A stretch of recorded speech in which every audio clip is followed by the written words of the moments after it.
سلام دوستان، وقتتون بخیر باشه. امیدوارم که حال و روزتون خوب باشه. الان شبه، من سعی میکنم که آرامش خودم رو داشته باشم و در این ویدیو از کوره در نرم، مثل قبل نباشم. یه سری دوستان میان مینویسن که خودت باش، نمیدونم اینطوری نباش اونطوری نباش. حالا یه کسی خدا وکیلی انصافا پیدا شده داره دست این مارکت ها، دست این ببخشید اساتید رو میکنه، باید بیایید اینطوری بگید. اینجا میگم اگر که داره اون استاد میشنوه، خواهش میکنم، من خواهشم اینه ویل کن، وگرنه آنالیز رو ادامه میدم.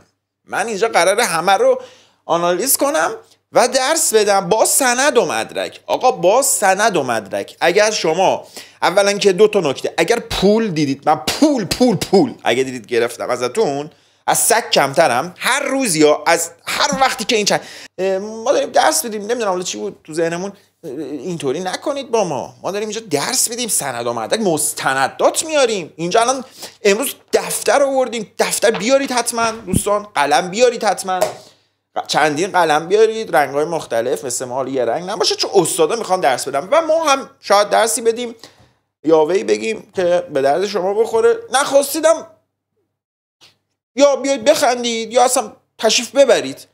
دوستان بریم ببینیم که امروز چی داریم.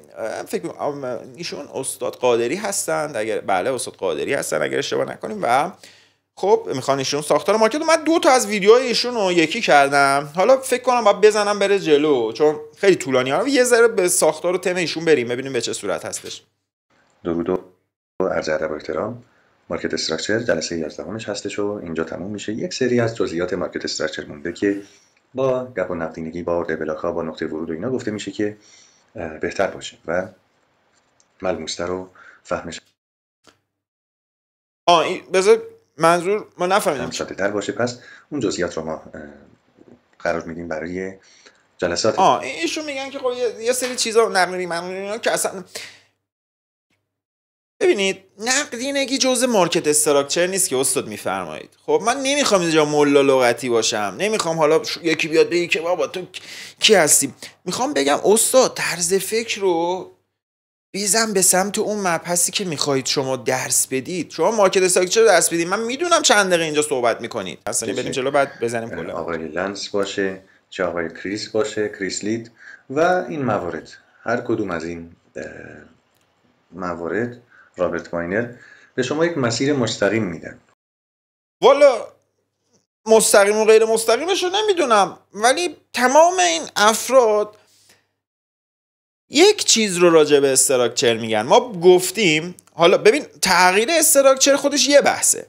اگر بخوایم به تغییر استراکچر فکر نکنیم که اونم میتونیم آموزش بدیم، شاید هم بدیم، ما یک موضوع رو گفتیم، اون هم عرضم به خدمتتون اینه که ما 3 مدل مارکت داریم: صعودی، نزولی و سایدوی. حالا اینکه چجوری تشخیص بدیم، چجوری به هم تبدیل میشه، میگیم اونم تو همین ویدیو، چشم. ولی این که شما مسیر صاف، مسیر کج، بریم ببینیم که به چه صورت هستش. خب به شما یک مسیر مستقیم میدن و مثلا کجا بخر کجا بفروش، این یک ساختار مکانیکی هستش، یک فرمول هستش و یک فرمول یه مسیر مستقیم داره که از کجا بخر، از کجا بفروش و این موارد. اما بازار، اگه بخوایم این آبیه بازار باشه، بازار همیشه طبق فرمول.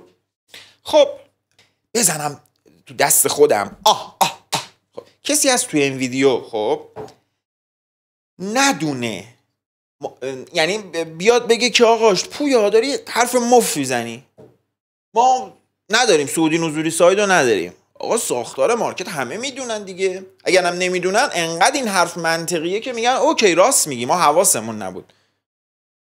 صعودی، نزولی، سایدوی. واس کن همین الان، واس کن چت جی پی تی رو بپرس، همین الان استاپ بزن، واس کن بپرس. من نمیفهمم.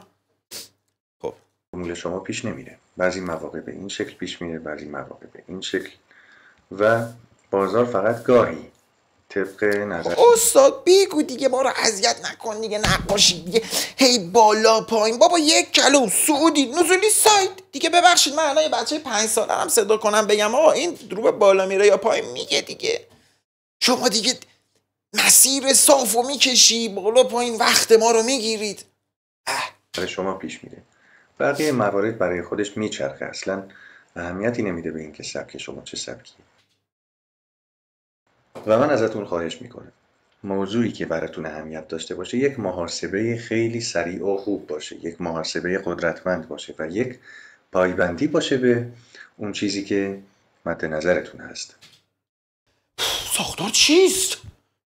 شما نمیتونین همیشه به سود برسین، هیچ وقت نمیشه هر روز مثبت باشین. این چیزیه که ما باهاش مخالفت میکنیم. استاد شما مخالفت میکنید که نمیتونیم هر روز به سود برسیم؟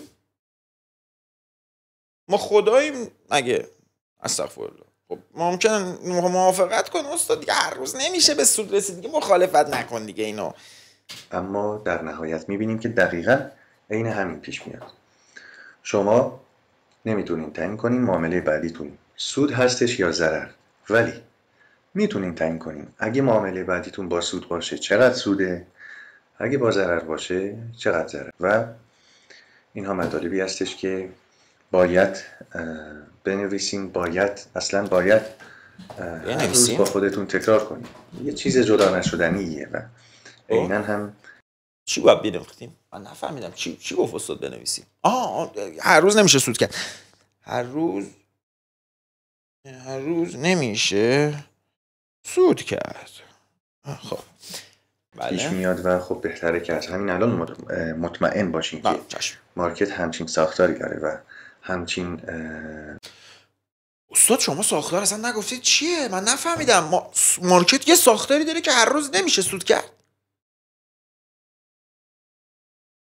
اینو گفتید دیگه، یا گفتید پری مثل نوار قب بالا پایین میشه؟ اصلا مورز نگفتید که مثلا سایدوی سعودی نزولی. هنوز اینو از زبان مبارک نشنیدیم. حالا نوشتیم دیگه، به هر حال بنویسیم دیگه استاد. خوب روالی داره. بله. همیشه حق با شما نیست، ولی خب میتونین تعیین کنین وقتی حق با شماست چقدر بگیرین، وقتی حق با شما نیست چقدر از دست بدین. من چقدر خنگم. اما تیپی و چیز رو میگه استاد. خب این چه ربطی باز به ساختار داشت؟ این که میشه مدیریت پوزیشن و اینا. مبحث تایم فریم ها چون مهمترین مبحث هست.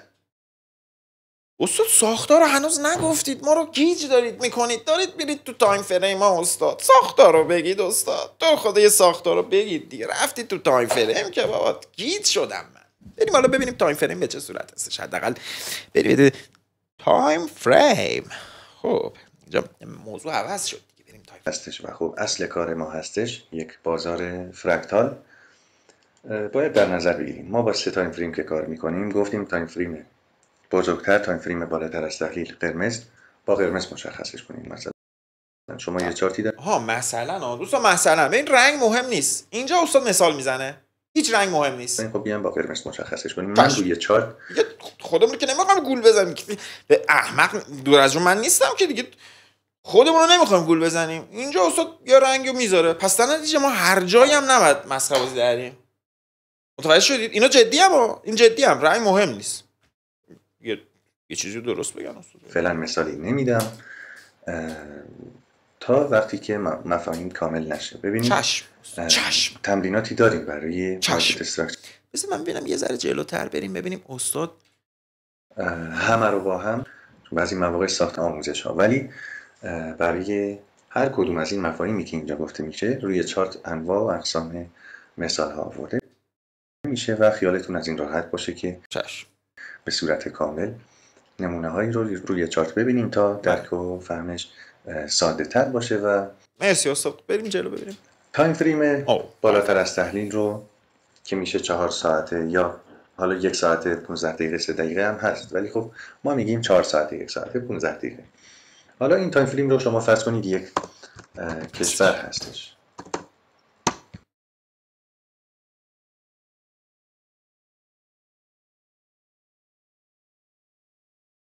گیج شدم.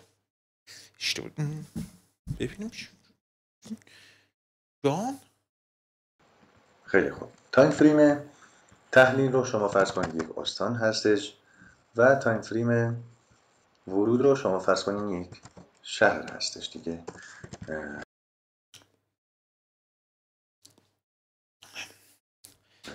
به این 3 عدد تقسیم کنیم. خیلی خوب. ببینیم استاد شما که از اساتید برجسته هستی استاد من اولی بار همچین بینشی میبینم. چقدر بینش خوبه، چقدر شما چطور همچین بینشی واقعا پیدا کردید؟ من نمیدونم شما چطور همچین بینشی رو دارید، همچین مثالی رو دارید. حالا من نمیدونم راجع به سعودی نزولی اینا هم چجوری میخواید فکر کنید اصلا، چون بخاطر ساختار مارکت. آها راجع به تایم فریم هستیم.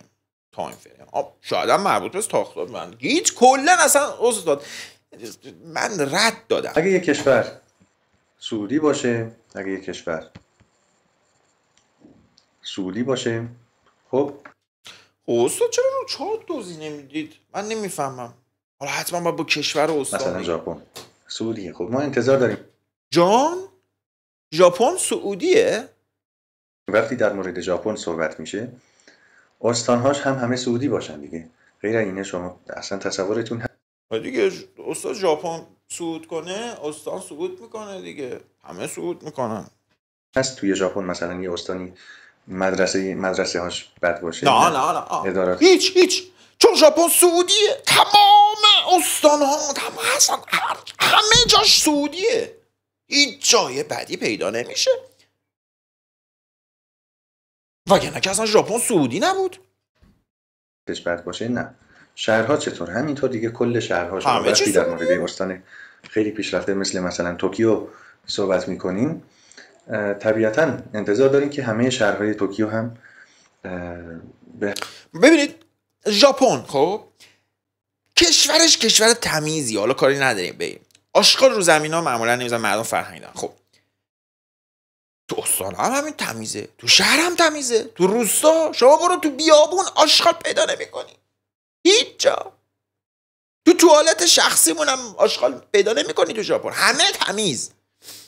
همین صورت خود شهرش باشن، خود استانش باشن و این یک توالی هستش که خب همه جا اتفاق میفته. ببینیم وقتی هم در مورد یک کشور مثلا آفریقایی صحبت میشه که بگیم یک کشور خیلی داغونه، خب ما انتظارمون اینه استانهاش هم داغون باشن. حالا شما بیاین در مورد مثلا، حالا من دقیق نمیدونم، یه همه نزولی میشن آفریقا، کشورهای آفریقایی خیلی ضعیفه، ولی خب دیگه تصورات شما که آزاده، تصور آزاد، هر کشوری که خواستین صحبت کنیم. وقتی داریم در مورد وضع اقتصادی فلان کشور که خیلی داغونه صحبت میکنیم، خب دوستان من میترسم این بره جلوتر، هم خودم یه وقت خدا که خندم بگیره و همین که دوست دارم پلی نکنم. بذارید من ببینم این استانا به چه صورت شد.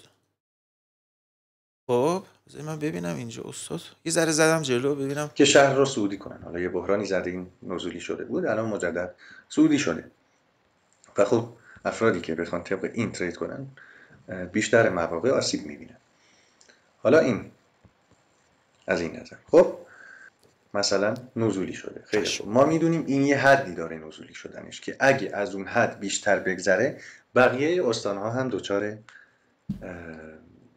سختی و استاد شهر اگه صعود کنه چجوری استان نزول میکنه؟ مثلا با عقل جور در نمیاد. فکر کن شما مثلا شهر تهران داره پیشرفت کنه حرفه‌ای توپ، بعد استان تهران داره نزول میکنه حرفه‌ای توپ، نمیشه، نمیخوره به هم استاد. این مثال یه ذره سخت جواب میده، مثال زیاد فلاکت میشن و دچار بحران میشن. پس بقیه استانها از یه حدی بیشتر اجازه نمیدن این نزولی بشه. خب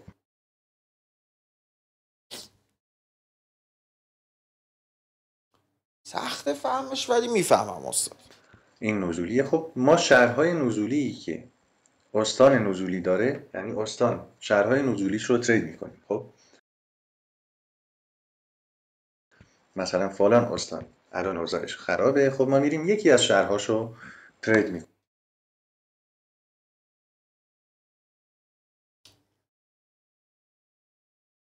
ببخشید. سلام علیرضا.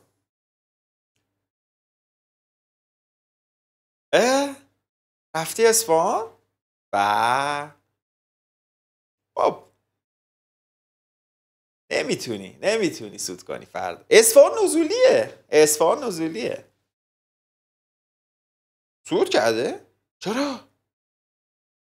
خب اصفهان سعودیه؟ شهر روستاش نزولیه. باشه علیرضا، باشه، میبینمت فردا. در تهران فعلا نزولیه. آره خود شهر سعودی استان نزولیه. ممنونم. خلاص کنیم و روش سرمایه گذاری منفی انجام میدیم. حالا به یه شکلی برای خودتون تصور کنیم، مثلا میریم چیزایی که داخلش داشتیم رو میفروشیم. گیت شدیم دوستان. ببینیم یه ذره جلوتر بریم. چیزایی که داخلش داشتیم رو میفروشیم کنیم بیشتر میریزه. میریم چیزایی که داخلش داشتیم رو میفروشیم چون فکر میکنیم بیشتر میریزه. ترید انجام بدیم. خود استان اگه نزولی باشه ما نمیتونیم روی خود استان ترید انجام بدیم. میریم روی شهرها، یعنی یه جز طبق تایم ورودش ورود میزنیم. خب این موردیه که باید بهش دقت کنید، چون اگه قرار بود طبق خود تایم تحلیل، مثلا اگه خود استان نزولی بود ما ترید میزدیم، دیگه تایم ورود نداشتیم. پس ما نمیتونیم دیگه، متاسفانه اینا رو نمیتونیم بزنیم. ویدیو 30 دقیقه چقدر هم زود میگذره اینا. خب ببینید دوستان، این ویدیو اول تموم شد و ما ویدیو دومم فکر کنم داریم. جلسه هفتم هم گذاشتیم چون تعداد جلسات اینا زیاد بود این ویدیوها و یک چیزی حدود فکر میکنم البته چک نکردم ولی خود استاد میگفتن 100 روز دوره و من تا جایی که دیدم بیشترشون دوره‌های سنگینی بود مثل این دوره و دیگه ما بهترینا رو تونستیم انتخاب کنیم تو یه ساعتی که سرچ کردیم. حالا بریم دوستان ببینیم ما خودمونم یه درسی بدیم که خالی از لطف نباشه. خب بذارید ببینم اینجا اوکی داریم دیگه صفحه من. خب دوستان ببینید ما داشتیم این خدمتتون عرض هستم که بریم ببینیم به چه صورت هستش. خب بسم الله الرحمن الرحیم و بهی نستعین. خب دوستان ما همونطور که عرض کردیم 3 مدل ساختار توی مارکت داریم: سعودی، نزولی، سایدوی. میخواد سبکت اسپورت پلنینگ باشه، میخواد پرایس اکشن باشه، میخواد سبکای ساده باشه، میخواد مثلا هیچ سبکی بلد نباشی، اولی روز ترید میکنی. یادت باشه ما 3 مدل مارکت داریم که بهش میگن ساختار. خب به مدل مارکت از لحاظ حرکت میگن ساختار: صعود، نزول و خنثی. بریم ببینیم که ادامه رو بشنویم از استاد بزرگ. خب ببینین هر ستاپی که شما شنیدین مال بازارهای روندار هستش. ستاپ بازار رنج معمولا خیلی زیاد فیل میشه و اذیت میکنه شما رو. حالا زد از صفحه بیرون استاد. ببینید فرض کنید این یک روند نزولی بوده، بعد سعودی شده، بعد رنج شده. این طبیعیه که شما حالا رنج من نمیبینم استاد، طبق قوانین پرایس اکشن نه اسپورت مانی من رنج نمیبینم. صفحه پایینتر دوباره اینجا آب ترندی، اینجا دوران سود. خب استاد من میدونم شاید مثلا به ظاهر اون رنج باشه، گفتیم یه ذره اشکال نداره بالا پایین، ولی خب اینجا که دان ترند حالا یه ذره هم بگیم اشکال نداره. استاد قوانینو بگید خواهش میکنم. اون قوانینه که تو کتاب پرایس اکشن نوشته شده میخواید دوستان بیارم نشون بدم. البته میدونن دیگه دوستان، اون قوانین رو نشون بدید. حالا من باید بگردم یه ساعت دقیقاً تو کتاب پرایس اکشن عین همین رو نوشته آقای لنس. سودتون هست، اینجا دوران سودتون هست، ولی اینجا ممکنه ضرر کنیم، یعنی اینجا هم ممکنه ضرر کنیم. منظورم از توالی ضررها هستش. خب میدونیم رنج خطرناکه. خب شما کوشش بدید، در هر صورت بازار روندار هستش، بازار شما روندار هستش و ممکنه که ریوارد خوبی بهتون بده، ولی اینجا برعکس هم تعداد ضررها زیادتره و خب استاد میتونیم کف رنج بخریم، زیادم سخت نیست. که به هر حال خب نقدینگی زیاده تو رنج دیگه. نه میدونید چرا نقدینگی هست؟ نقدینگی تو بازار رنج جمع میشه. بازار رنج بازار راکده معمولا، چون طولانی از لحاظ زمانی و جهت نداره نقدینگی ها رو هم انباشت میشه. واسه همین خطرناکه. تنها دلیلش اینه اگر این اتفاق نمیافتاد خیلی راحت بود، کف میخریدی سقف میفروختی. خب های رنج نشین دوستان. چشم شما ترجیحاً وارد بازارهای رنج نمیشیم، ولی شما بازار رنج رو توضیح بدید. نشین و دادن دیگه. خب صبر کنین تا قیمت این چه آسون بود. بازار رنج خیلی ساده. به شما موقعیت بده دیگه. این چیزیه که دوستان یه چیزی من بهتون بگم، این پشت سر ما داریم از سیستم پرده سبز کروماکی استفاده میکنیم. اون استادی که اومد گفتش که پشت سرتو نگاه کردی، بله دیگه. ببین الان اینو نگاه، ببین یه تیکه از این پرده سبز دستمه. خب نگاه، اوه بخورمتون، مثل لولو خورخوره. خب ولی خیلی خوبه، حال میده دیگه پرده سبز. چیکار کنم؟ خب من الان میتونم پشت سرم عکس دریا بذارم. خیلی استفاده میکنم، ربطی نداره. ببین تا حالا دیده بودی لوله مشکی؟ خب بریم ببینیم به چیز. البته میتونم نامریش کنم اینجا چون لباسم سفیده این میشه مشکی، یه وقتایی این میشه نامری. حالا بعدا بهتون میگم. مثلا نگاه کن، این از لباسم بره اونور میشه نامری. دید؟ باید حواست جمع باشه بهش. لطفاً در بازارهای رنج حداقل اینطوری صحبت کنیم یه مفید باشه برام. نکنین. ولی شما 4 تا چیز یاد نگرفتید؟ یاد گرفتید دیگه. در یه جلسه خدمتتون عرض میکنم که چطوری بهترین واچ لیست رو بسازیم. استاد واچ لیست هم یادمون میدید بسازیم؟ خیلی ممنون، خیلی ممنون. بهترین واچ لیست کدومه؟ حتی طبق اخبارشون و طبق تاثیراتشون، همبستگی هاشون. شما برای اینکه بتونین از بازار رنج، از شر بازار رنج خلاص بشین، باید واچ لیست داشته باشین.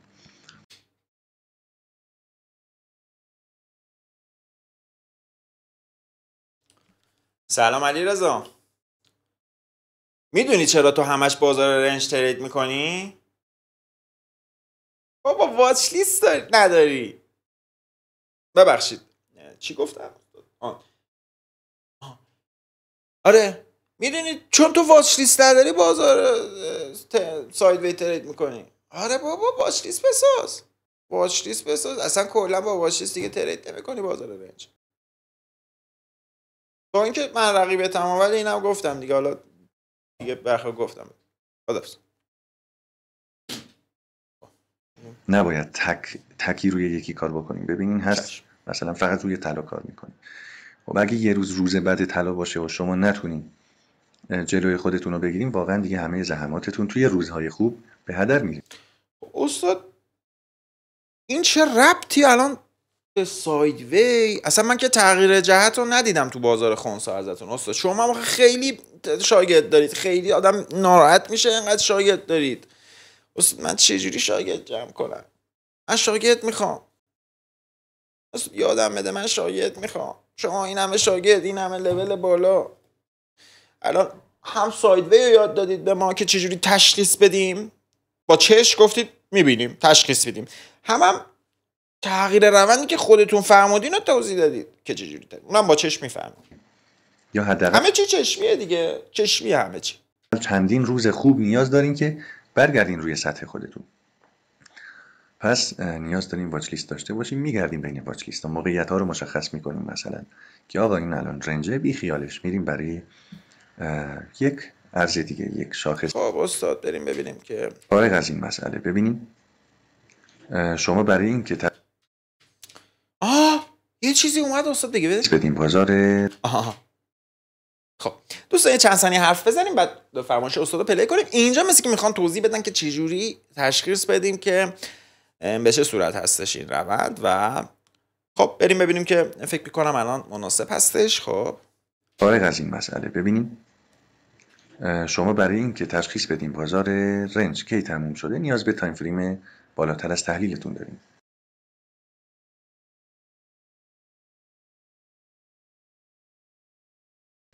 تایم ورود که کاری بهش نداریم، رنج روند داره. تایم ورود کلا ما بهش کاری نداریم چون تایم بالا رو یاد مهمه و تایم بالاتر از تحلیل. تایم ورود روند خودش مهم نیست. ممکنه هر لحظه مثلا تایم ورود شما کاملا به این صورت صعودی باشه ولی یهو برگرده به اینجا و مستقیم به سمت. من احساس میکنم نه نگم بهتر. بالا برگرده. یعنی چرا؟ چون تایم تحلیلتون صعودی بوده، اینم یه نقطه ورود داخل این تایم بوده و خب قیمت میتونسته اینو فعال کنه.